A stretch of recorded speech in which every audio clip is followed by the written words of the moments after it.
Hey everybody, thanks for tuning in. Welcome back to the YouTube channel. Today on our docket, it's all about poetry. So today we're going to be going through a brief introduction to really the world of poetry and poetry analysis. We're going to be engaging both as a reader and as a thinker with poems today. So just reading and responding to it, but then also trying to think about it as a text that we can analyze like we've done all year long. The reason why we're working with poetry is that poetry offers awesome opportunity for analysis and discussion. Because of the nature of a poem, everyone's going to read it differently, so through the discussion of these individual analyses, we can come to a better understanding of ourselves and the poem, too. Two targets we're going to be working with. First one is I can read and respond to poetry.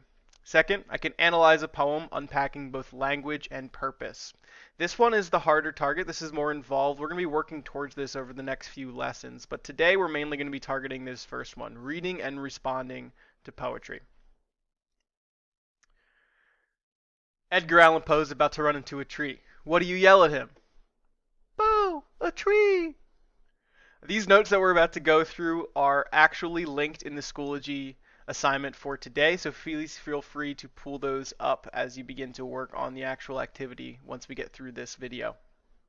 I'm just going to run through a few strategies for approaching a poem, because if you're like me, within the entire subject of English, poetry is probably the hardest thing for me to do well.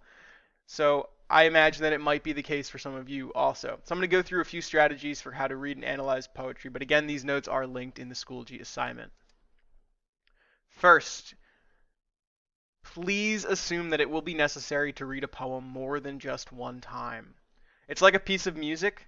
Every time you listen to it, it gets better. You notice things that you didn't the first time, or it's even like watching The Office. I've watched The Office now probably 7 or 8 times through, not even exaggerating. And every time I watch it, I notice things about that show and about how they created it that I did not notice before. And it's the same thing with poetry. So you're going to have to read it more than once. Thankfully, most poems are short, so you can read it 2 or 3 times in only a few minutes. Number two, for your first read through of a poem, please don't try to stop and analyze things. If you come across a phrase that you don't know or a word that's unfamiliar to you, I recommend just going all the way through without stopping. Give yourself a chance to take in the poem as a whole before going back with that closer eye. You might notice things once you get to the end that will help you then understand those parts that would have been confusing. Number three, sounds like common sense, but please pay attention to the title. Poem titles can offer further insight into the speaker's intended meaning. So we might have a poem that, feels like it's about, a fight between siblings, but then if it's titled War, that could add a whole nother depth of meaning. 4. Make sure you read the punctuation. Poets use punctuation and space on the page as signals for readers. The end of a line does not mark the end of a sentence. So if you have a one sentence in a poem that continues on for 4 or 5 lines, why? Why do you think the author didn't put a period there? Or how is a poem different if it ends on a period versus there is no period in the entire poem?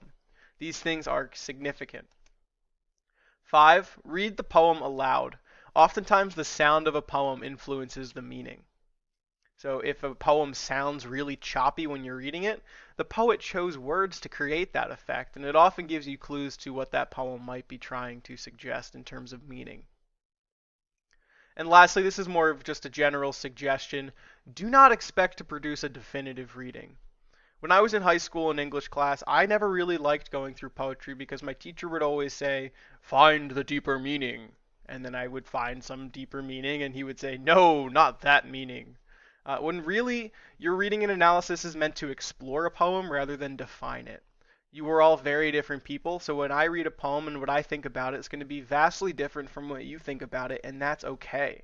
And that's a beautiful thing, and that's part of the joy of reading poetry, is that it elicits so many different responses from so many different people. It says down here, meaning is created at the intersection between the reader and the author. So the author might have an intended meaning. We can't know what that is, but we can definitely come up with our own thoughts about what the poem might mean. So meaning of a poem is really at that meeting point between the author on one side and the reader on the other. So real quick, back to our targets. Our main target for today, like we mentioned earlier, is that I can read and respond to poetry. So what you're going to be doing for today's learning activity, there is a poem called Introduction to Poetry written by Billy Collins, who was formerly an English teacher. So what I'd like you to do for today's lesson, and this is all provided for you in the Schoology instructions, read through the poem and respond to it. What do you think it's about? Do you like the poem? What are your thoughts on it? What's your general reaction as a reader? Next lesson, we're going to dive a little bit deeper into poetry and start unpacking things that the author does. We're thinking about language, purpose, and the author's craft. But for today, we're just going to read and respond. And if you like this video, please feel free to hit like or subscribe.